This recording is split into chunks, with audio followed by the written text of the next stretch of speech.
بنابراین به شما میگویم که غم زندگیتان را نخورید که چی میخورید و چی مینوشید و غم بدن خود را نخورید که چی میپوشید. مگر زندگی فقط از خوراک و بدن از پوشاک عبارت است؟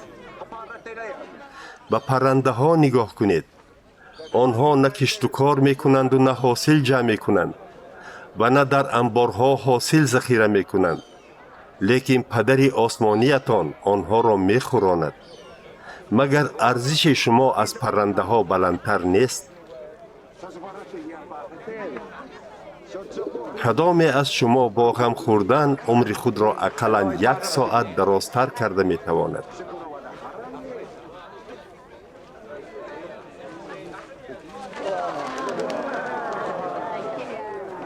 برای سر و لباس هم چی غم میخورید؟ به نشع و نمای سوسنهای صحرا نگاه کنید.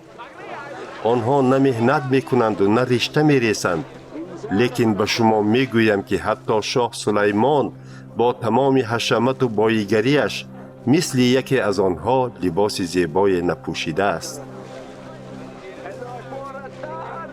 پس اگر خدا علفی را که امروز در صحرا هست و پگاه به تنور پرتافته می شود چنین پوشاند، نخواد شما را ای سست ایمان ها از آن چند مراتبه بهتر پوشانده نتواند؟ برای همین غم خوردن را بس کنید و نگویید که ما چی می خورده باشیم، چی می نوشیده باشیم یا چی می پوشیده باشیم، چون که خلقهای دیگر از پی همه این چیزها می باشند.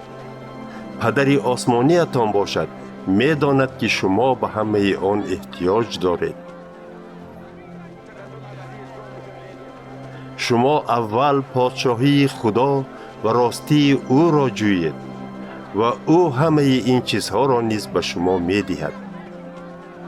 از این رو غم روز آینده را نخورید. فردا تشویش های خود را دارد.